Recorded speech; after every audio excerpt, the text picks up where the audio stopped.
What's up, everybody? Welcome into episode 57 of the H&M Trucking Podcast. I'm your host, Marcus. Glad to have you here today. I might be talking a little bit faster than normal right now, which I know is very hard for me to do, but we have a ton of stuff to get to today, and this episode is going to be packed to the brim with juicy goodness. We will get a traffic report and a weather report coming up from Denny after a little bit. We might even get into a Big Rig Cafe if we've got time for it. But what's actually coming up on this episode, we're going to talk a little bit of safety today, but not necessarily the safety that you think of when I say safety in trucking, okay? We talk a lot about safety in the truck, things that the drivers need to be constantly looking out for. Safety on the truck, tires, wires, hoses, brakes, all of that stuff. We talk about it a lot. Today, thanks to our good buddy Tom Woods, who's an H&M driver, pulls a hopper around out there, he wrote me a text and said, hey, what if we talked about safety outside the truck? What if we talked about maybe some things that four-wheelers could know or should know when they're driving around trucks? What if we talk about some of the other things that kind of safety, the word safety definitely encompasses it, but it doesn't necessarily rise to the top of all of our conversations when we're talking about safety. So that's what we're going to do today. We're bringing back our buddy Dean Edmunds, the safety manager for H&M Trucking. He's going to spend some time with Denny and I coming up around the corner here. I'm very excited about it. Dean's always got some great stuff and great lessons for the drivers and I think four-wheelers alike this time. And then because he's the one that brought us this great idea, we're going to talk to H&M driver Tom Woods, who is out on the road and has been for a while. He might be towards the end of his patience here because he's been out there for a very long time. We'll let him tell you how long when we get him on the air here in just a little bit. But I don't have a lot of time for this intro right now because we're getting into this thing, man. We got a ton of content for you today. This episode's going to go more than an hour for sure. So strap in and get ready for it. It's the H&M Trucking Podcast, episode 57. Don't forget to like and subscribe on your favorite platform. And also, something I don't ask for that much, but I am going to plead with you a little bit today. If you leave us a comment or give us like a 5-star rating on Apple Podcasts or Google or Spotify, wherever you listen, Stitcher if that's your thing, wherever you listen, rate this podcast. Give it however many stars you think it deserves. I'll ask you for 5 stars. I'll ask you for the thumbs up or a nice comment, but really, I want you to say what you actually think about it. If you think there's some bozo here with a beard and a nice H&M hat that just gets on a mic and yells into it, it's fine. You can say that. If you think that this podcast is the best podcast in the transportation industry, you can say that as well. And might be watching your mailbox for a little gift from me if that's the case. But either way, we want to hear your feedback. So whatever platform you're listening on, like and subscribe so you know when a new episode comes out, and leave us a comment or rate the show. We'd really appreciate it. Let's get to the juicy stuff. From Omaha, Nebraska, to whatever lane you're driving, this is the H&M Trucking Podcast with your host, Marcus Bridges.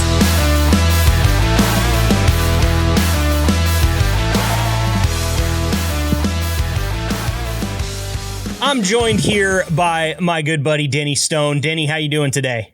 Doing well. How about you, sir? No complaints from me other than it's raining in the Pacific Northwest, Denny, but what's new?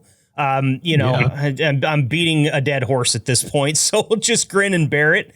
But we've also got a guest here on the podcast for this segment, Denny. I'm super excited because he hasn't joined us for a while, actually. We haven't had Dean on since before you started doing the podcast with us. So very excited to have him back. He's the safety manager for H&M Trucking. His name is Dean Edmunds. Dean, good to hear from you again, my friend. Well, great. I'm glad to hear from you guys, and I'm excited to get back into doing this. For sure. Actually, you sent me a really cool article. Denny and I actually just a couple weeks ago on the podcast talked about a program that's being run in the United States where they are actually doing classes for high school students about truck driving. Obviously, they can't get them their CDL yet. There's certain states where they can do intrastate stuff at a younger age like that. But really what they're trying to do with this program, Dean, is just get the kids in the trucks, get them educated, and get them, if they want that career path, get them started on it a little bit earlier. And Dean, you sent me an article about Penn State Barrand, which is a division of Penn State University. They actually brought a tractor trailer to a high school in Erie, Pennsylvania, and had around 150 students get to climb in the thing, climb on it, just look around it and learn a bunch of stuff. What did you take from that article, Dean? I thought it was really cool. I did too. What I really liked about it is it looked like they had a group of students, not necessarily ones that were interested in becoming a truck driver, but just basically, like the article said, introduced high school students to trucking. And the kids got to crawl up in the truck, sit in the seat, close the door, and to see, all the blind spots was the big thing that was talked about in the article. And I think that's extremely important in educating not only high school students but adults everywhere. People kind of forget. They see those big mirrors hanging off the side of the truck, and they kind of think, "Hey, with those mirrors, they can see everything," and they can't. Yeah, it's really true, Denny. As somebody that has so much experience behind the wheel, what is your take on how much the people driving around you actually understand about the blind spots on a truck? I don't think they get it at all, even though there are signs on just about every truck you see, that, and in fact, big signs on a lot of them say you're in my blind spot, but they're worried about their 5-minute drive and they're trying to get there in 4 minutes and they don't care. It's like, when one truck's passing another and he allows enough headroom for the truck he's passing before he moves over, you have to be very careful that there's not a four-wheeler is going to jump in there and try to pass you on the right because, they see a gap, they jump in it. Yeah. And I mean, that's obviously every trucker out there. If they don't know that, they shouldn't be driving a truck because that happens every single day. Yeah. And they're not aware. And if they are aware, they don't care. So this is a good thing then that we're getting to them early. I mean, a lot of these kids will be either not yet licensed drivers or they will be just getting their driver's license. And maybe this was just me. I don't know. I'll ask both of you guys your opinion on this. But when I was 16, 17, 18, even though I was an idiot and I thought I was invincible, I was also more nervous and scared on the road because of the lack of experience. And this type of thing, I feel like really would have almost grabbed me by the shoulders and shook me a little bit into realizing this about big trucks a lot sooner than what I did just through experience of driving around them. What are your thoughts there, Dean? I think it's an excellent tool for teaching. My personal situation, I had the gal that I was dating at the time is now my wife, but her brothers were older and they both drove trucks. And I learned, a lot of safety things and things to be aware of from just listening to their conversations when they talk about the terrible driving they came up on when they were out on the road. Mm-hmm. Yeah. And how about you, Denny? I mean, obviously you think this is a cool thing. Anytime we get high schoolers, young kids involved in trucking in any way, shape, or form, I think it helps the industry move forward into the future. But we're not necessarily talking about only kids that want to be truck drivers here. We're just talking about your normal Tom, Dick, and Harry, if you will. And I think these kids, around 150 of them, which is a literal drop in the bucket, are going to be better prepared for driving around big rigs.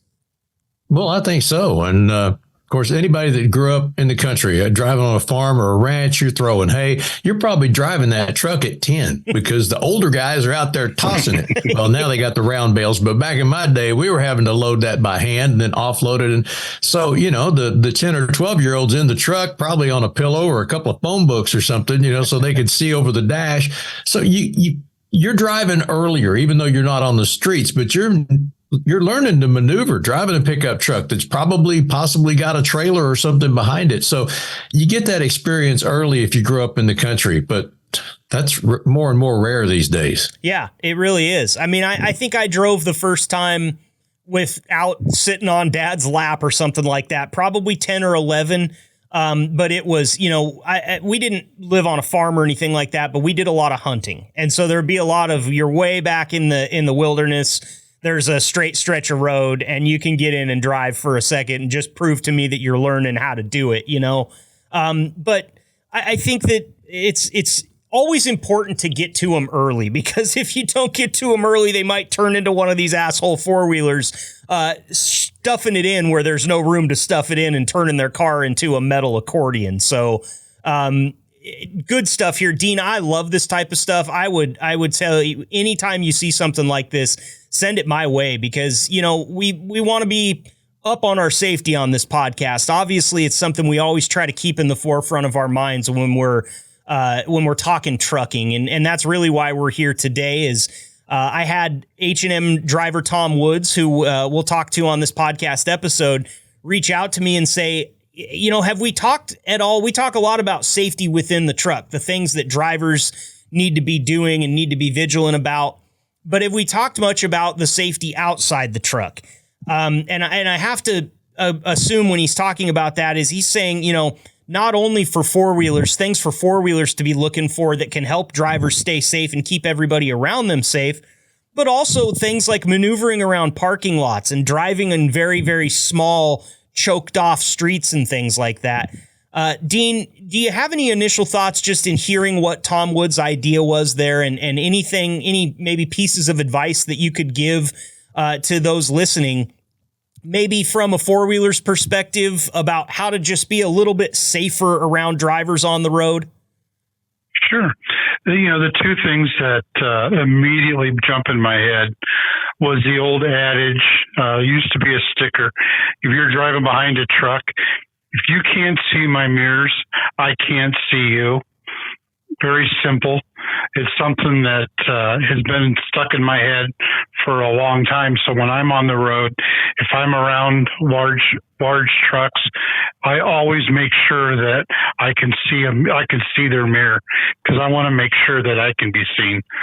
And the other thing I think that is probably being a safety manager, I get the phone calls from the angry drivers on the road. And I would say a very large percentage of those are drivers of four-wheelers that are on an on-ramp. And they seem to think that it's the driver that's on the through lane that is their job to allow the cars in. It's not. The trucks are on the through lane of traffic. The cars that are on the on-ramp are in a yield situation. It's their job to yield to the traffic on the interstate or the highway. And so many of them don't seem to get that. They just think that the truck is supposed to stomp on the brakes and or move over. And a lot of times there's other traffic on the other side of that truck. That truck isn't trying to be in the way. They're just trying to slow and steady, stay out of the way, don't cause an accident. And people get upset by that because they don't understand. It's unbelievable too. And another thing that Tom actually touched on, and Denny, I'm going to go to you for this edge of it here, is he said, you know, you're not thinking about seeing my mirrors, can I see you, that type of thing, but also the stress that drivers are under just inherently doing their job every day. And then you add on top of it the wild unpredictability of four-wheelers doing these things. That in and of itself can be an unsafe situation. If you don't know what anybody's dealing with when you're behind the wheel. You don't know if they've had a bad day, they've got a dispatcher on their ass. You know, maybe they've tripped up on an inspection and so they're pissed off about it. And then you go and don't follow the laws, don't yield. What's that like, Denny? And how do you balance that? Because I think, would it be fair to me to say, first of all, Denny, that a majority of the four-wheelers out there on the road don't know how to drive safely around a big rig? No, I think most of them know. They're out for number one. They're just, you know, they're not necessarily being aggressive or assholes, but the way they drive, they don't account for the fact that, you know, you've got 80,000 pounds coming down the road. In a lot of part of the country, you're coming down a hill or down a grade. They don't have any idea how long it takes to stop that. Mm-hmm. They don't understand things like, for instance, there's a car in the breakdown lane. There's a four-wheeler changing a flat or something. they're in the passing lane. They're fixing to creep up on you, but you realize that one's over there. So you want to move over to the left lane, not only to give them safety, but it only took one time for me to have somebody pull out from that breakdown lane going about 10 miles an hour in front of me. I mean, my butt was creasing the seat. I'm sure it was. I almost took the ditch because I thought I was going to rear end that truck and literally that little car and run over it. But people don't realize that's why he pulled right in front of me. And he's going to pull right back over, but they don't realize that. They just got mad because they had to actually use that middle pedal, or the brake pedal. Oh, is that what that's called? People don't know what the middle pedal is anymore. You go to let somebody park your car and there's a sign up says valet parking for automatics only. Like, duh? Shouldn't that be in the job description? But anyway, they don't realize the things that we're thinking about. So four-wheelers get frustrated with us just because we're trying to be safe and do our job. And then, it's kind of a joke with most of my friends. If you're not flipped off at least once a day, if you don't see that middle finger, it's not a day you didn't work. And it's not because you did anything wrong, because you're being an asshole or anything. It's just because they don't comprehend what we're doing out there. And they think, well, he just pulled out in front of me just for the heck of it. Or he didn't let me in, like Dean was saying. He didn't let me merge because of the yield lane. Well, I couldn't move over. I'm not going to jam on my brakes because you're coming on and you didn't go faster or slower. I don't know how many times I've seen, and you can see them in the window. They're coming on the get on ramp. Mm-hmm. They never turn and look over their shoulder. They get to the end of the ramp and there's somebody there and they get mad because they had to adjust. That's an acceleration lane. That is a lane so that you can match the speed and find the hole that you can jump into.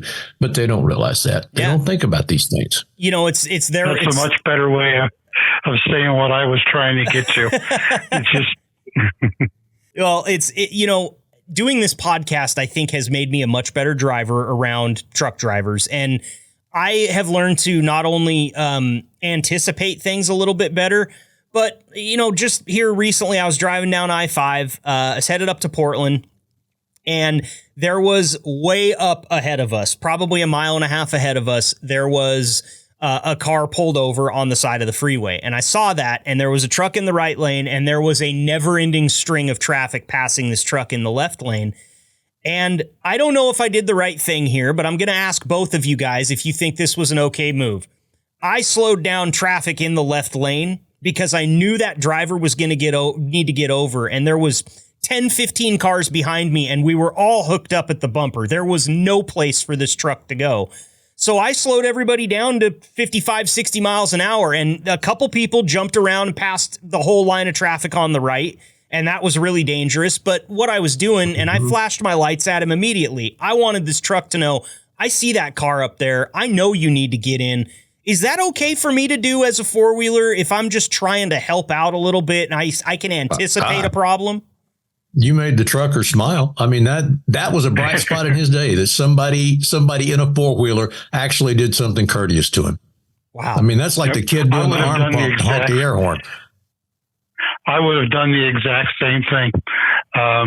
My matter of fact, I just returned all last week. I was out. Family and I went down to Texas for a week. We drove. So I ended up putting a little over 2,500 miles on my car last week. And most all of that was interstate driving, going south.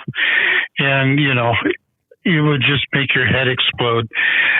Doing what I do. If you took I-35 all the way through Texas, you needed margaritas when you ended your day, Bubba. I did. Good.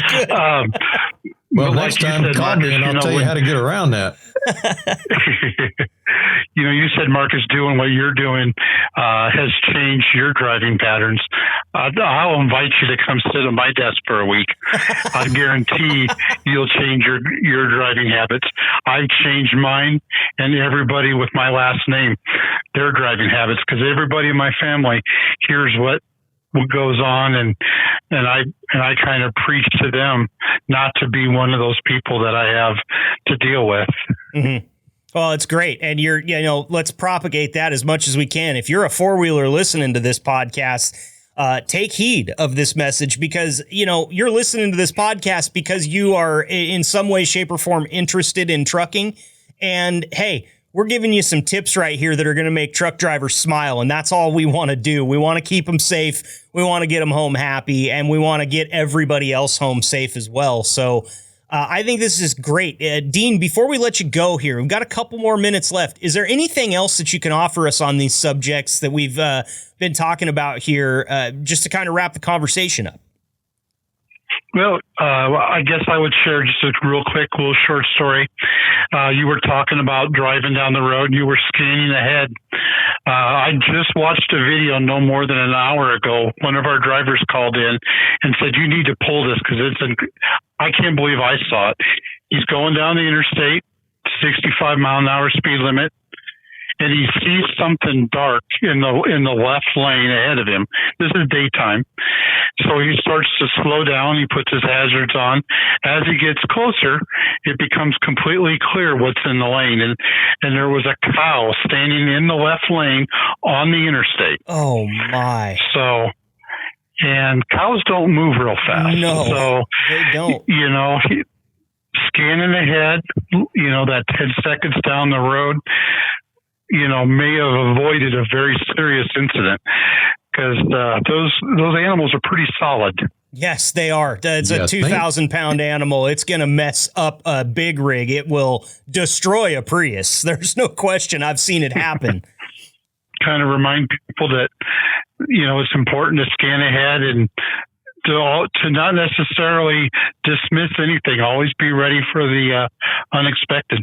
Absolutely. Denny, anything else to offer before we wrap this segment up and let Dean get back to taking angry calls from four-wheelers? Just in case we do have those four-wheelers listening, there's a few pointers I might give you. Okay. Number one that comes to mind, I used to pick up pickles in Chicago, and I had to back into an indoor dock off the alley. It turns out that alley was a shortcut for the four-wheelers.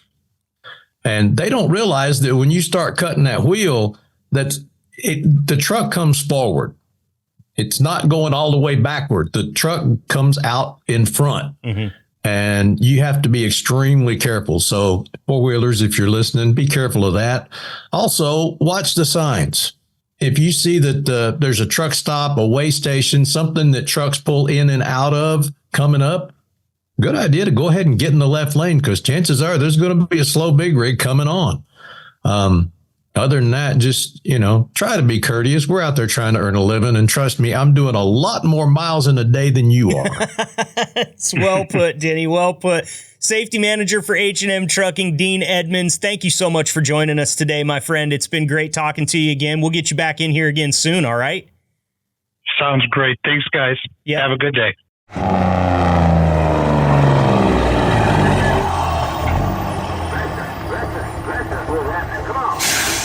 Okay, drivers, looking ahead, it's kind of a busy week or so. Rockville is in Daytona Beach the 9th through the 12th. The Kilby Block Party is in Salt Lake City the 10th through the 12th.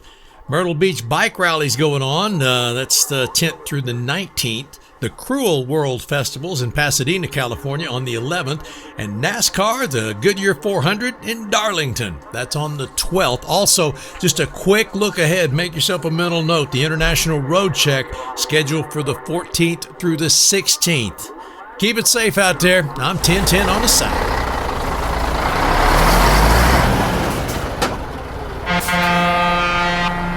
Next up here on the H&M Trucking Podcast, we're joined by H&M driver Tom Woods. Tom, thanks for coming back, man. Always a pleasure to have you on the show.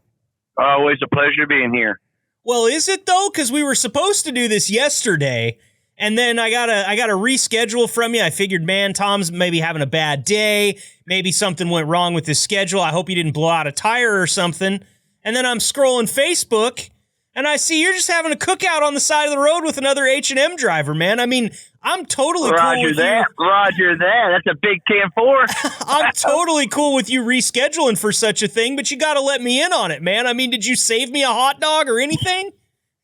Oh, hell no. That shit done been devoured and gone and everything. Who are you out there with? Or maybe they don't want their name mentioned, but you were out there with another H&M driver. That's pretty cool. I was out there with Justin Shear. You know, he's a good guy. And was this kind of a random thing, or was this something you guys had planned? How did this whole thing come together? Well, he delivered in Sterling, Colorado, and I delivered in Commerce City, Colorado. We both come out of California. He got ahead of me a couple hours, and so we both picked it up in Otis, Colorado, and I said, well, why don't we just run over here to this restaurant and get us some food? He says, well, I got this grill. Why don't we just cook out at the truck stop? I said, that sounds even better. So he stopped by the Walmart, grabbed some groceries, and I ran to Otis and picked up a load and come back over here and sitting here and waiting for another driver to come pick this load up. And, you know, we had a cookout, you know. That's awesome. And does that stuff happen very often out there, or is that kind of a special thing that you only get to do every now and then, Tom? Well, I'm going to be honest with you. If you really want to bring that question up, I don't really deal with a lot of drivers. I'm going to tell you right now, I got a couple people I do something with. It don't happen very much out here. Most of the time, I'm doing it with the company. I'm doing it with other company drivers, you know. Okay. A van or somebody who's pulling mainly your furniture haulers, like your Lantis and your all those big moving van companies. Uh-huh. They'll set up out here at these truck stops and they'll cook out for 2 or 3 days, you know, because they're not in a hurry to get where they got to go. I'm just usually hanging out with them. This is the first time I ever had anything to do with an H&M driver cooking out, you know. So well, that's awesome. Hell of a way to break the ice, huh? Well, yeah, you know what, and I do it all the time. If there's other drivers out there that wouldn't be such a jackass about it, you know. Well, you delivered the message on a pretty good platform. I mean, they're going to hear it. So well, let's get this straight. If you're not a jackass, that means you got to get there ahead of time. You got to go to Walmart. You got to have the grill, and you got to cook the shit. And he'll come by and eat with you. That about right, Tom? Hey, yeah, right. I mean, listen, I'm gonna tell you what. We had a blast, man. It was fun. You know, it was awesome. It looked, you know, I wish Danny was there. I wish you two guys were here. It'd have been awesome. It'd have been a great deal, man. Yeah, man. I mean, all you need is a couple cornhole boards and maybe a couple baseball mitts and a ball. You can get a real lawn party going out there. Roger that. You know, I was just telling Justin yesterday, I said, next time I come, I'm going to have a couple lawn chairs. The hell with this standing up shit, you know? Yeah, I was thinking y'all needed a couple of chairs, but the chairs, got that covered. Little pop-up tent to shield you from that sun. Looked like a beautiful day for a cookout. Oh, it was an awesome day for a cookout. And you want to know if I'm having a bad day yesterday? My day wasn't all that great. I mean, some things got changed around. I'm not understanding, but that's not I'm not on the logistics end of it. I'm just going to keep doing what I'm doing. I'm trying to get home. I've been out here for 7.5 weeks, so it's time for Tom Woods to go home because I got an air gun here that I'm about to blow my head off with. You hear me? 7.5 weeks. Too long, Bubba. How long are you normally out there? Oh man, 6 weeks, 5 weeks. Yeah, that's what I thought. So this is a real long stretch for you. You're ready to kick your feet up and get some lazy boy time in that chair, I hope. Well, I got that, like I said, I got that fancy truck at the house I want to drive, and I got my house that I want to invite my family over to cook out for them. I want to do the good stuff. I want to do the family stuff. You know, Heck but yeah, I'm hung up.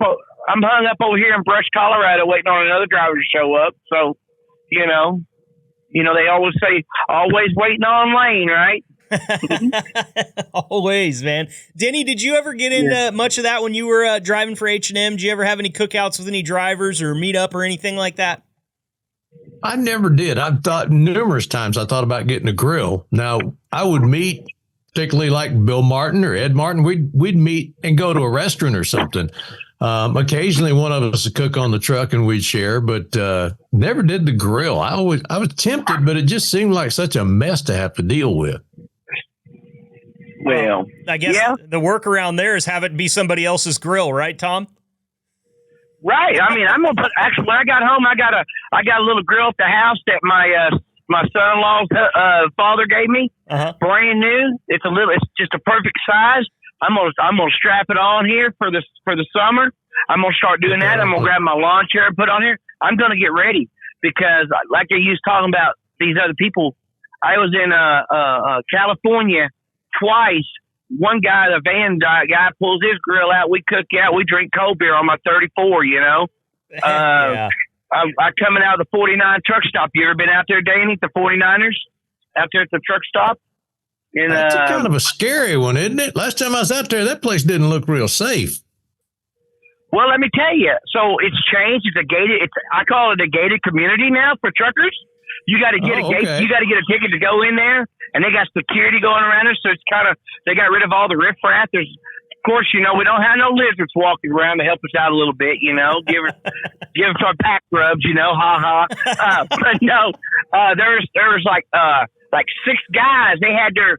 I'm talking about their big igloo coolers, and they had a big grill there, and somebody had a bunch of meat they was marinating. They had it all set up. I had a few beers with them. Drank. They ate. We ate. I ate really good.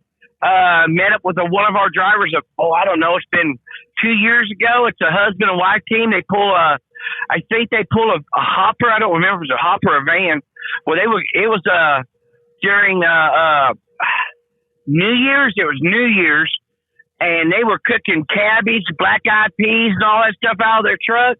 Heck, they come knocked on my door at midnight and offered me a plate. Now, you know what I did? I stuck it in the microwave for breakfast. There you go. Collard greens, black-eyed peas, and stuff like that. Oh, yeah, good stuff, man, good stuff. Oh, man, I could listen to you talk about it all day, Tom. It's making me hungry. I haven't had even lunch yet today, so this is making my mouth water, which means... Right. It's time for me to go throw a piece of meat on a grill. That's all. When I start to get this hungry, it's got to be red meat and a grill. That's all there is to it. Well, I got some pork chops marinating in the fridge right now, y'all. They're going on the grill this afternoon, I do believe. Really? Italian dressing, or what are you marinating them in? I think it's a dry rub, actually. We've got a really good meat market here, and they've already done that part for me. I just got them ready to go on the grill later. Yes. And actually, my wife's the grill master, believe it or not. She does a better job on the grill than I do.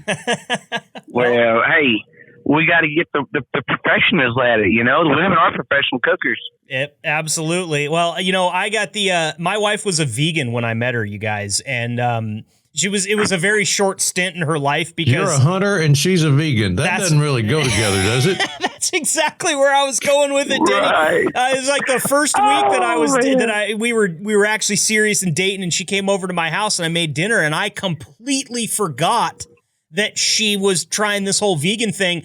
I made her pasta with red sauce with antelope burger in it, and I said, "Listen, I said, listen." We're not putting this in the fridge. This is the only pound of antelope burger I have. We're eating it or I'm eating it. And you can have a salad, but years down the road, fellas, she helps me eat the elk meat out of the freezer, helps me eat the deer meat. She's back where she should be, where she belongs, if you ask my opinion. Right. Hey, I brought up the other day that I wanted to talk to you about respecting truck drivers and all that. But I want to throw a little safety tip out there. Guys, don't do what I've seen. Oh, my God. Now we got mobile theaters going down the road in these big trucks. Mobile theaters? This guy had mobile theaters. This guy had a 19-inch flat TV mounted on his dash, right? Oh, I'm not joking. Idiot. Got his leg propped up on his little handle right here with a flip-flops on. Watching a movie, drinking whatever drink he had, looked like coffee or whatever. And I am telling you right now, I was like, am I seeing what I'm seeing? If I knew I would not have gotten in trouble, I could have reached over and grabbed my phone and took a picture of that. But I'm a safe driver, and I don't play my phone. But I'm going to tell you right now, I could not believe what I seen. A freaking guy watching TV going down the road, and they're getting away with it. For one, safety first, guys. Hey, I'm out here.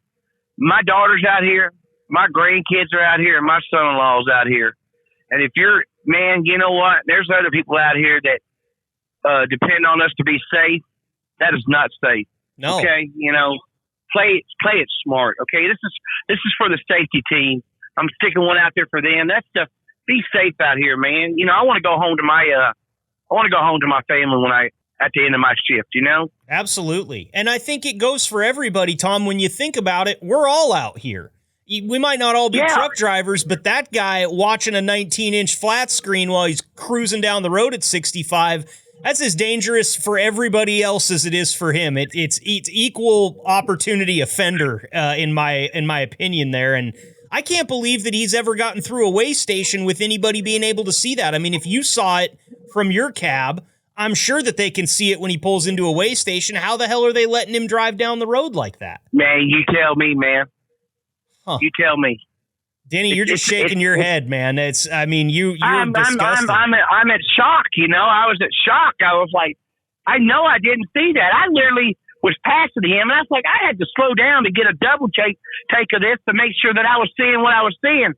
And he kind of just gave me that. He gave me that look, like, you know, mind your own damn business. I just pushed the pedal down, went on down the road. I didn't want to be a part of that, you know. Yeah, good for you. Good for you. Did you ever see anything like that, Denny, out there? I've seen people reading books driving down the road. What? That's Danny. Danny, you know, he's old school. He's old school guy. I bet he was reading The Wizard of Oz or something, you know. I didn't say I was. Catcher in the Rye or something like that. I do Yes, like sir. reading You know books, it. but reading books and driving down the road is not a combination. No. No. I mean, isn't that what they make audiobooks for? I mean, they've solved this problem. You can still take in the literature. You do it with the dosage tones of somebody else's voice talking to you. That's all. Right. We got a new driver that I had to talk to about some things about H&M down on the Hopper side today. And he says, well, are you the one that's on the YouTube? And I was like, no, but I am the one on the H&M podcast. So I tell Sherry that. She busted out loud. She said, Tom, the podcast is on YouTube. You know what? It's on YouTube. Hey, listen, I don't want to hear nobody laughing at me. It's not funny because they only told me to look on Spotify for the daggum H&M podcast when I first started doing this, okay? So y'all can laugh all you want at me. You know, Sherry was laughing her ass off, and I was like, you know what, woman, it's not funny. It's not funny. You know, I did not know it was a YouTube thing, you know?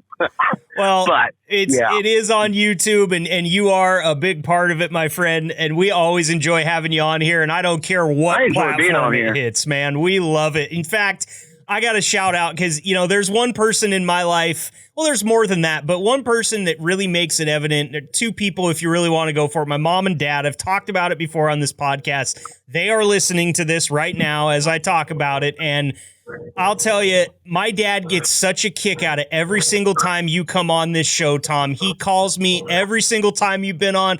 I'll tell you, that Tom Woods is such a character. He's so much fun to listen to, and I agree, hands down, man. We enjoy you so much on this show. Well, I enjoy being on it. I mean, I just like to speak my mind, you know, like I was telling you the last time we talked.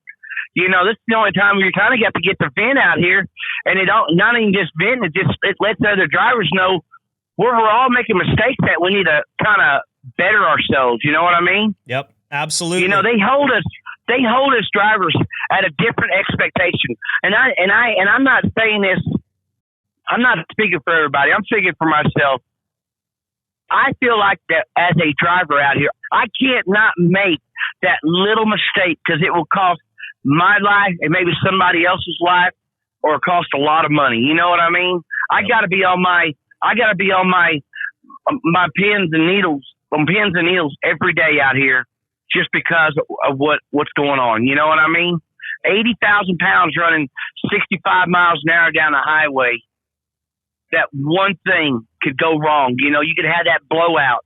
You could, that car could run that stop sign or coming out of that side road that you don't even see, you know, or how about the 18-wheeler just passed you and the wind catches him and flips him on his side and you run into him, or, you know, I mean, there's all kinds of scenarios of things that go on out here for safety and respect for a driver. And I hope not only H&M people are listening to this, but other people are listening to this. We as truck drivers, we don't want to be out here bothering nobody. We're just out here trying to get a paycheck to take home to our families to enjoy a better life, you know. We don't, and everybody says, well, truck drivers make a lot of money. You know what? If you really want to get down to it, I'd make probably a $250 after I pay my taxes, probably $250 more a week than most people do at a regular job on a 40-hour week. I'm out here away from my family, away from my home, and I'm out here for an extra $250 a week for an extra $5,000 a year. Whoopee damn do. You know what I mean?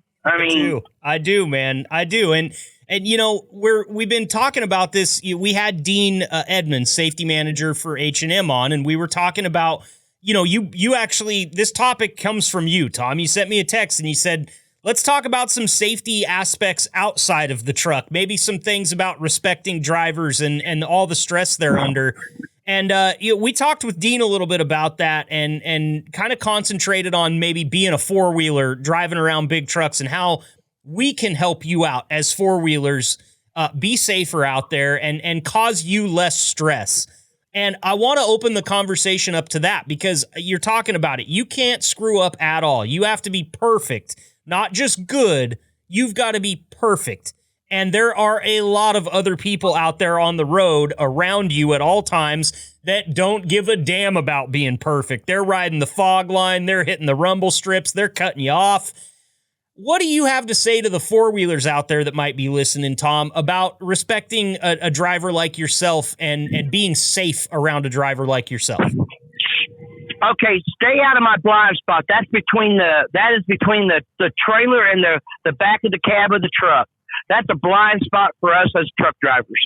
We got these new trucks got this sensor on it that there it goes, it like honks at you if you try to get over or if you get too close or whatever. It honks at you, lets you know there's somebody there. But there is a blind spot, I'm gonna say probably a 2-second, maybe 3-second blind spot that we don't see if we're getting over. And maybe at 1 minute you wasn't there, and next minute you are, but there's that blind spot. You know what I mean? Mm-hmm. We don't know if you backed off or whatever. The gap in between us and the truck in front of us, that's not me letting you in. That's not me saying, oh, hey, I got a truck and a half, a truck trailer half length ahead of me in between the vehicle in front of me. That's not saying, oh, I'm leaving the room for you to jump in front of me. Now I got to back off some more. That is a distance for me to be able to stop in a safe manner at the speed limit I am going. So if I'm going 45 miles an hour and I got a truck and trailer length between me and him, I know I can stop that long. But if I'm going 55 miles an hour or 65 miles an hour and I got two truck and trailer lengths in front of me, I don't know how many feet that is. I think that's 200 feet, 300 feet or something like that. Right. I got a distance between me and the truck in front of me for a reason. It ain't there for you to jump in front of me and think, oh, I can get in front of me and slow down. That's another thing. Don't jump in front of me and start hitting your brakes. There you go. And there's one that I remember we talked about a really long time ago, Tom. Might have been like the first or second time we had you on the podcast. Tell me the difference. You hear a lot of people call it a turn signal, but you call it something else. What do you call it? Oh, I don't remember, man. You told me. I remember this like it was yesterday, so don't worry. Talking about me. That's a story about the old trucker told me. That's an indicator. Oh, that was you, Denny. Okay. I thought for some reason it was Tom. Yes, that was Denny. That's an indicator. My apologies, gentlemen. Denny, I'm sorry, but yes. That's an indicator because it indicates what I'm going to do. That ain't a permission after. Hey, Danny, this ain't I don't turn this son of a bitch on for you to say, oh, it's flashing to speak up beside me. That is a deal that I got to get over. You know? Hey, let me throw another one in here while we're talking about four-wheelers. Turn your damn lights on. In fact, years ago, I decided I will never buy another silver, gunmetal, gray, whatever color you want to call it. I'll never buy another car that color because when it's raining or the road's wet, that road spray, that car will disappear. It's the same color as that crap on the road. And you don't have your headlights on. I don't see you. Yep. There's some great pictures on the internet, actually, I've seen of a driver that's taken a picture of his rearview mirror when there's a little Honda Civic or something back behind him and the car doesn't have his lights on and it's like he takes a picture in nice weather and then when it's raining, you're right. That car is completely invisible without its lights on. And that should be kind of a day one in driver school type thing, right? For us four-wheelers. If it's raining, your lights are on. That is just the rule. I mean, I've known that since I was a kid, but maybe I just paid more attention. I don't know. You know, I was coming through San Antonio the other day going to California. Okay, I was coming through San Antonio construction. The lane says, right lane closed, merge now. Okay, I turn my turn signal on, and hardly one MFer wants to let me in, okay? All right? Not one person really wants to let me in. I start easing over. I start hearing horns honking and all that. I'm not going to stop so you can keep going. And then when I turn my turn signal on, you're right. You're just enough to where I can start getting over, and traffic's moving 10 miles an hour, maybe 8. I think I was going 8. And guess what? They wanted to speed up. I had to go ahead and get on over because I was getting ready to run into the damn the cones or the lane closure deals, you know? Yep. Well, Tom, it's a race. Didn't anybody tell you it's a race for all the four-wheelers out there? Everybody's got to win the race. It's a race for them to go where? To go 5 cars ahead of you and come to a complete stop like I had to 5 times going through there? Yep. That's what they think anyway. And it's true, man. I mean, I see it all the time. I've seen, just exactly what you're talking about. In a merge situation where you're going down to one lane, I've seen a truck ease its way in and get to a spot where it can get in, and I've seen cars rip around them on the right and try to pass them going into those same enclosures that you're talking about. And it's just impatience and general stupidity is the only thing I can attribute it to. Danny could swear on this too. I don't know if it happens to four-wheelers out there, but it happens to me all the time. Your exit's right up here. So you got to come around me on the hammer lane and then cut me off to hit your exit. You couldn't wait. 10 more seconds to get your exit. You had to come flying around me and cut me off. And Danny, don't you love that automatic brake when it kicks on when they do that too? Whoa. You talking about me kissing the windshield? That's exactly what it does to it. Yeah, that automatic braking system. I mean, they built these safety features in. There's so many beeps and chirps and squawks and stuff. You end up kind of tuning them out. And then they've got this automatic brake. Well, somebody does that brake goes on. If you're on ice, that's going to be a major problem. I don't know how many times I told Dale Cook, I said, would you just let me drive my own damn truck? Hey, I understand they want this new technology, and it's fine to a point. But there's things they do need to get rid of. They want distraction. That noise is a distraction because it scares the shit out when you're focusing. When you're focusing on the road, and all of a sudden it goes bang, bang, bang, or throws you through the windshield or whatever. They don't know this. I mean, I'm not saying that they ain't drove these trucks, but all they've done is read what these trucks do. They ain't got behind this truck and actually had that done to them. They've been in that office. Looks good on the insurance stuff, man. Oh, Dan, we don't need to get into that because you'll have me fucking irate here in a minute about that insurance deal. That insurance is I'm beginning to learn how to push these buttons. That's a fall guy, Danny. That's their fall guy. That's every company's fall guy out here. They keep saying the insurance. Let me tell you something. I owned an 18-wheeler back in early 2000. I owned an 18-wheeler. I had a truck going in and out of logwoods. I hauled pulpwood for a good while. I had insurance, and my insurance company told me it doesn't fucking matter. All that shit. These companies tell you that just so they could add stuff to it. You know what? That's a sore subject. I hear things about this. It might be to a point that it's going to give you a little kickback, but it doesn't give a big kickback.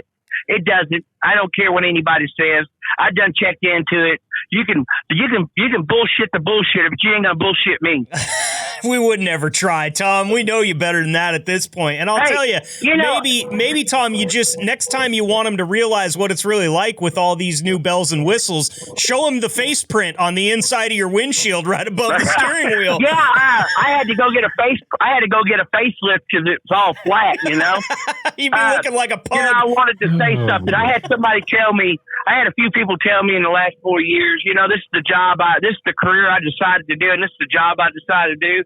So I got to deal with what I got to deal with out here. But see, to me, that's a piss poor attitude to have. And that's a piss poor attitude to get from anybody. You know what I mean? That attitude telling me that. Well, what people, and respecting them, back to respecting the truck driver. I go into these places and they won't, like I said, they won't let you use the restroom. There's a place in Missouri. I'm not going to name it. It's in Missouri. The porta potty was full of feces. Okay.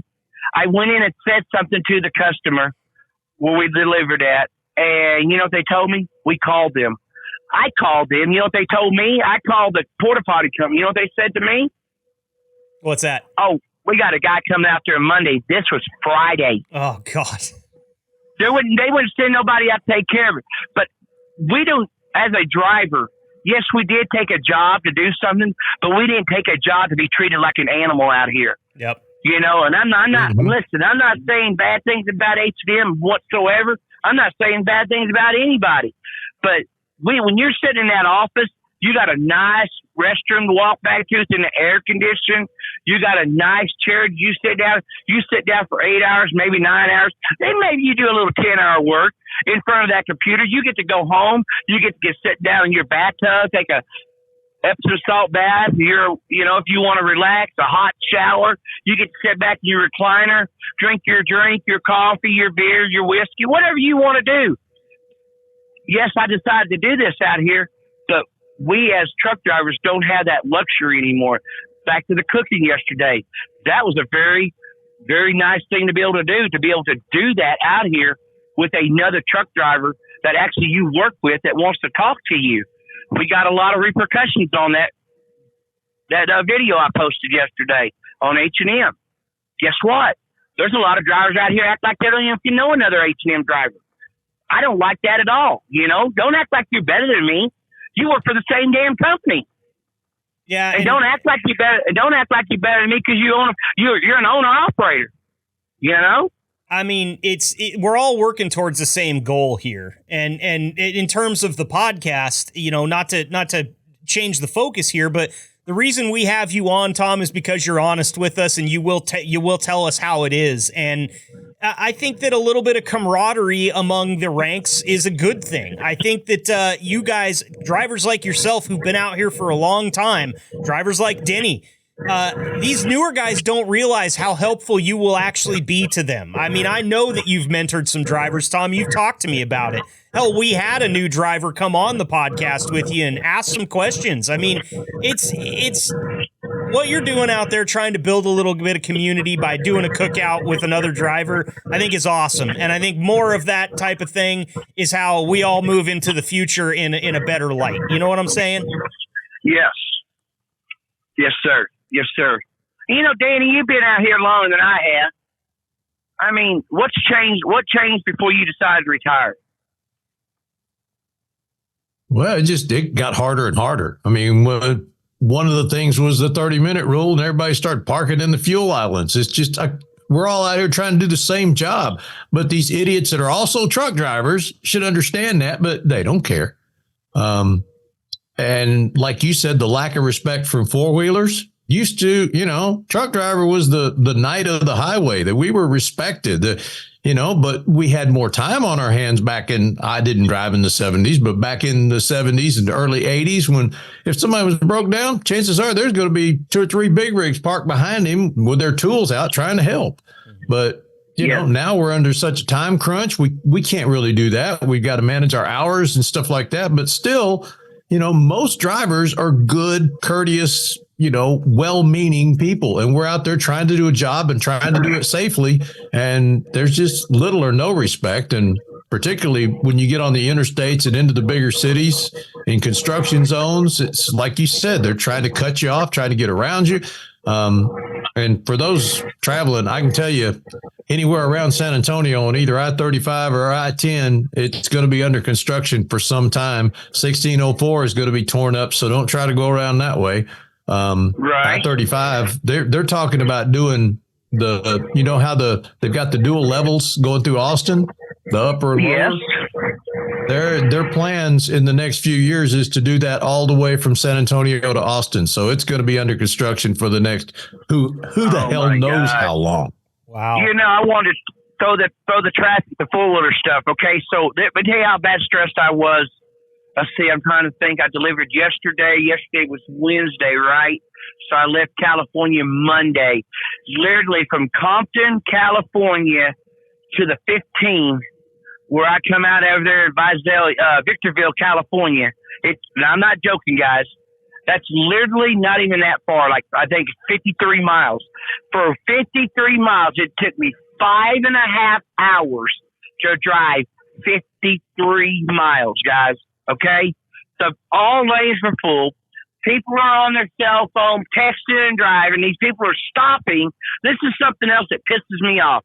These people coming off these on-ramps, they think that we have to move over. There is no law in any state that says we have to move over or stop to let you on that interstate. And then they get up beside you and blow their horn, and they're taking pictures of your truck, and they're calling into your job, and they're telling you you try to run them off the road, and then you've got your dispatcher calling you, you got safety calling you. Why'd you try to run this driver off the road? Why'd you do this? Why'd you do that? And again, not saying anything that H&M would say that, but I'm at another company. I was in St. Louis, Missouri, and a lady called my company. The first thing I got was a phone call. Says, you don't need to be doing those hand gestures to another driver. I said, I tell you what, you're not going to sit here and try to speed up beside me when the lane goes to one lane. I'm not stopping to let you in. I just, like you said, that indicator, Mm-hmm. They called in on me. That was a real good mark, right? That's a real good mark on Tom Wood. I remember out in California in particular, around Los Angeles, somebody could be 4 lanes over from the exit, and they'll stop in the middle of the damn interstate because they want to get off over there. They're going to jack up 4 lanes of interstate traffic because they didn't want to move over before their exit. Unreal. Right. Well, Tom, I will. West Coast people are weird. Hey, I'm out here trying to change it one 4-wheeler at a time, okay? I told you a story earlier. Tom, I did something, I told a story to Denny earlier where I slowed down a never-ending string of traffic in the left lane to let a truck driver in, and he told me that it made a truck driver smile, and that's what I'm out here doing. I'm just doing God's work to a lesser extent than what you are, one 4-wheeler at a time, all right? I'm committed. One smile at a time. Hey, there Danny, you go, Marcus. What's that road going up? What's that hill, the last hill climbing going into Denver there? When you're coming out on 70 there. What's that hill called? The one you're coming out of the bottom down there where the ski resort's at. Oh, you talking about going up to Breckenridge and Vail? Yeah, Vail. Okay, I was coming out of Vail yesterday. I was coming out of Vail, and here comes an ambulance, right? Nobody's getting out of the way. I hit my flashers. I hit the shoulder, right? That ambulance driver flew by me, waving at me, telling me he appreciated me getting out of his damn way. That's something else. Yeah. You see a fire truck, a policeman, or an ambulance, guys, it only takes a couple seconds just to ease over to the side, man. Get out of the way. Let them go. Yeah, honestly, I thought you were going to tell me that you just opened up another lane for 4-wheelers. No. Well, I'm glad the ambulance got where he was going, man. I'll tell you, and you want to feel bad about yourself, hold up an ambulance. I mean, seconds matter, right? Like, let's get the... Yes. I don't drop very many F-bombs on this show, but get the fuck out of the way. Because hell yeah, that's what I'm talking about. I'm Marcus sorry. got a mouth on him. Well, I if tried. If that was your mama that ambulance was heading for, or had in the back going to the hospital, you'd get the fuck out of the way. Thank you. Denny's got a mouth too. Yeah. Thank you very much, guys. I'm telling you, and I want to shout out to the people at the office. Again, like I said last episode, they got to put up with a bunch of bullshit too, and I know they understand what's going on out here, but do they really understand what's really going on out here? How stressed out we are as drivers? Do they really understand, Well, we're doing our best to try to help convey it for sure, Tom. And that's pretty much what this whole episode's been about is the respect and the safety considerations that drivers need. And I think that's a real good place to end it. We're pushing 40 minutes here, so we got to get out of here. But really? Look, that means that we had some good things to talk about, right? I mean, this was all a really good discussion. We had some fun. We had some laughs. We told you to get the fuck out of the way when there's an ambulance coming down the road. I think this is a damn good segment, Tom. And I want to give you and Denny a second just to wrap it up. Anything else you have for us, Denny, before we let Tom go? Well, that's dangerous letting Tom go. Again, just to respect, be careful out there. I wish we could direct this to four-wheel drivers, but hopefully enough of them will see it that, they'll pass that message along. But and like Tom said, I know I've been guilty of being stressed. In fact, one time I opened up on somebody back at the office and ended up writing an apology letter because I was wrong. I was in the wrong. I was stressed. I was upset. Mistakes had been made, but it wasn't his fault. And I let him have it one day. So maybe, take a deep breath or wait an hour before you make that phone call. Cause folks at the office, they're doing their job just like we are. Yep, absolutely. Tom, the floor is yours, my friend. Anything else to say before we let you go on? Yeah, real quick, everybody, just think about your family, if your family's out there, and think about other people's families out there, man.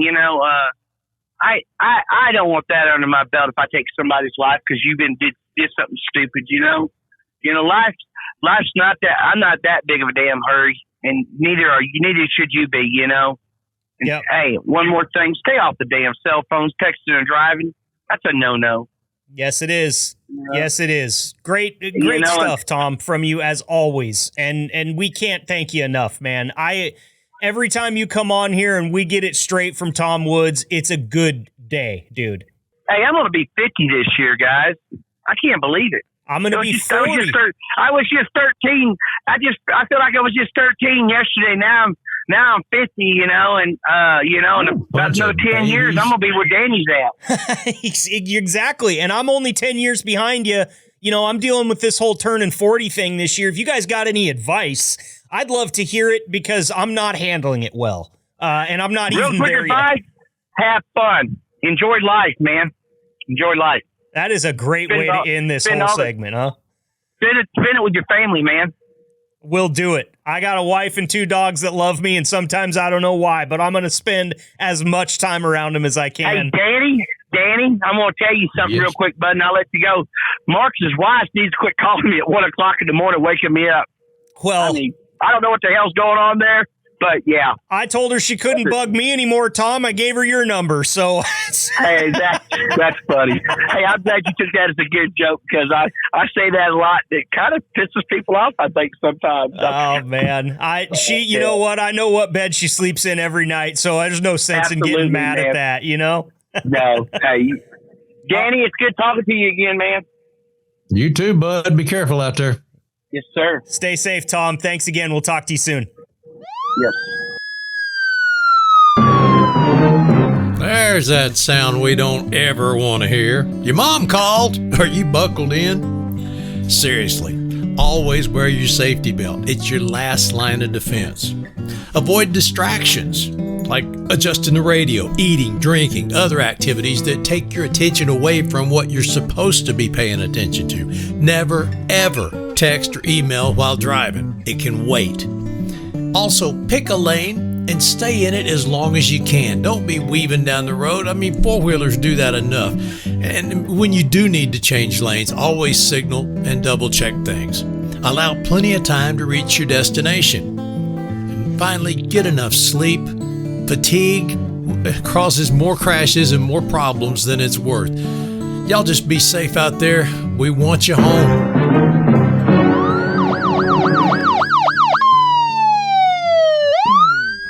After a long day of driving, you're tired and hungry. With fewer and fewer good restaurants out there, what are your options? Fast food again? Something from the roller grill? Another cold sandwich? Believe it or not, you can cook on the truck. Okay, it's not what Grandma'd make. It's not a gourmet meal, but it'll be better, cheaper, and probably healthier than anything you can buy in a truck stop. And I'm here to show you how. Welcome to Bill's Big Rig Cafe. All right, drivers, this edition of the Big Rig Cafe is going to be 2 parts because I've got to do the first part to show you how to do the second part. So, yeah, you're going, what the heck is he talking about? All right. Here's what we would do. When I was on home time and we were going to make, like, say, spaghetti or hamburger helper or stuffed bell peppers or tacos or something, you start with basically the same thing, a ground meat mixture. That's what I'm going to show you how to make to bring on the truck with you right now. Okay? It's just the basic beginning of many, many recipes. I do this. So, okay, say we're going to make spaghetti and it takes a pound of ground meat. I would use 2 pounds of ground meat. Just kind of double the recipe. So you need ground meat, 2 pounds, an onion or 2, depending on how much you like it. Spices, salt and pepper is really all you need if you want to throw some of that Tony's Creole seasoning in there. And some freezer bags, quart size. You don't need them that big, but that's what I use. I used to use those little containers, but I found that I could make them go flat and they take up less room in the freezer this way. So, all right, here it's this simple. You cook the ground meat, put the onion in there, the diced onion, and once that's good and done, you drain off the extra fat. You know, at some point in there, stir in whatever spices you want, mix it up good. Then you take it off. You got to let it cool a little bit. You throw it in the bag right now, what's going to happen? So let it cool a little bit. Then you put about a half of a cup in each of the freezer bags.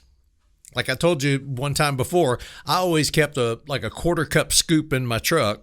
So just 2 of those scoops is a half cup. Put that in there. You flatten that thing out real good, get all the air out, and freeze it.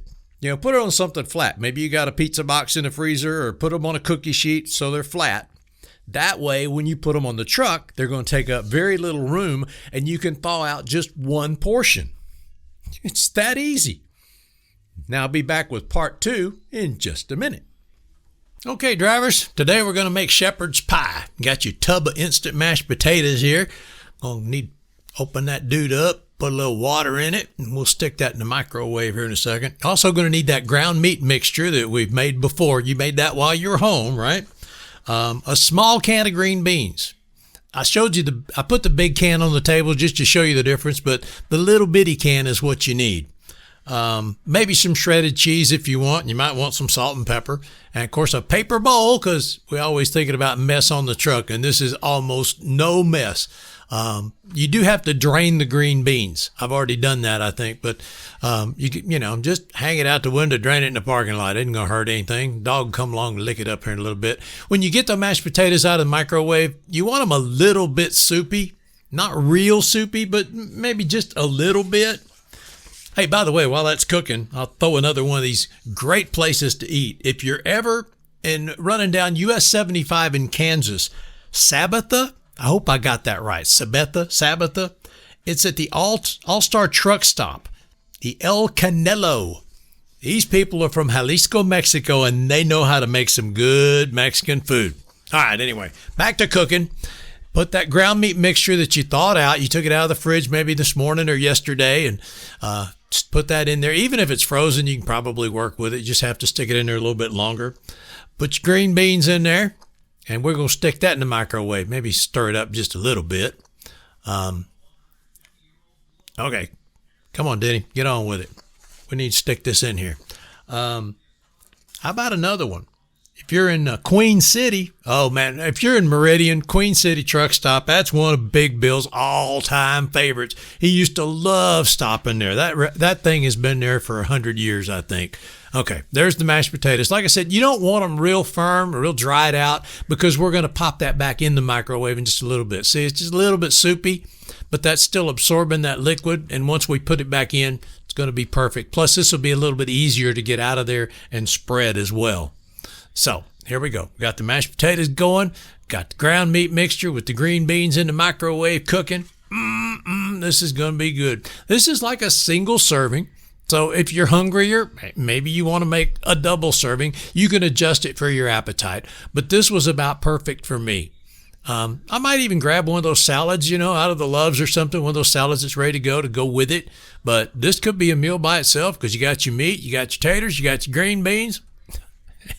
It ain't like Mama would make. I keep saying that, but it's a whole lot better than eating something off the roller grill. Okay, here we go. Stir this stuff up. Hope it got good and warm. You might want to throw in a little extra salt and pepper. That's on you. Depends on your taste. And then you gotta put the. Oh, wait a minute. We're gonna put some salt and pepper on here. Here we go. A little bit of salt, grind a little bit of pepper in there. And then we're gonna throw those mashed potatoes on top. Get that all mixed. Get this mixed up good before, and then we're gonna put the mashed potatoes on it and throw a little cheese on top of that. That'll be good. If you use your bottled water for this, everybody's got bottled water. You got to have your bottled water, especially if you got a dog like Gilly on the truck with you. Got to have something to fill that bowl with. All right, get all them mashed potatoes out of there and kind of spread it out a little bit. Doesn't have to be perfect, but of course you don't have a real oven to bake it in, but we're going to put a little cheese on it, stick it back in that microwave for just a couple of minutes. Well, not a couple of minutes, probably like 30 seconds actually. Might be a little longer if yours on the truck cooks a little slower. But maybe you got one of those air fryers. You can put a little crispy on it. Oh, man, I never had one of those, but I sure wish I did. Y'all need to share some of your air fryer recipes with me for the truck. I really would appreciate it. It's Denny at bulldog.works. Denny at bulldog.works. Share some recipes. Man, I might even give you a call and you can walk us through this thing. We're fixing to eat here in just a minute. How about the Wagon Wheel, Needles, California? If you're on I-40, exit 141, by the way.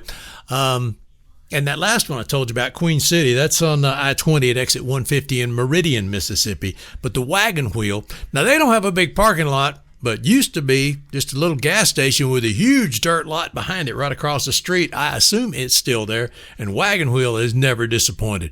I've always gotten a good meal out of Wagon Wheel as well. Again, if y'all know good places to eat, let me know. Well, here it is, shepherd's pie, trucker style. Dig in. Thanks for joining me for dinner here in Bill's Big Rig Cafe. Do you have a favorite dish you prepare on the truck? Do you know of a great place to eat out here on the road? Any questions, suggestions, or comments? I'd love to hear from you. Don't forget, catch me next week for another on-the-road dinner here in Bill's Big Rig Cafe. Wow, that's going to put the brakes on another episode of the H&M Trucking Podcast. We're creeping on 60 now, but 57 was a doozy. Had a really good time getting to chat with Dean Edmunds, safety manager, and hopper driver for H&M, Tom Woods. Great stuff from both of them, and a lot to really think about and chew on when you really consider it, because, hey, this trucking thing, it ain't the safest job. We all know that. As Tom Woods said, you got to be perfect almost every single moment out there on the road. We know that. And so if you got a four-wheeler in your life, have them listen to this episode, man. It will really help them understand what drivers are thinking and what's going through their mind when you're acting like a jackass out there trying to recreate some Dale Earnhardt NASCAR win. I got to be honest with you, it didn't end well, for the Intimidator. So think about that while you're out there. Everybody wants to get home safe. You're only thinking about your 5-minute drive. Give them a little bit of room, give them some space, and most of all, give them the respect they deserve, because this country grinds to a halt without them. I'm all out of time today. I was out of time like 15 minutes ago, but, they give me the keys to this thing. Might as well drive it. Stay fresh, cheese bags. Thank you for listening to the H&M Trucking Podcast. Please leave a review, subscribe, and connect with Marcus over at the H&M Trucking social media channels. And if you're considering a job at H&M, find us at hmtrucking.com. Until next time, stay safe and ahead of the curve drivers.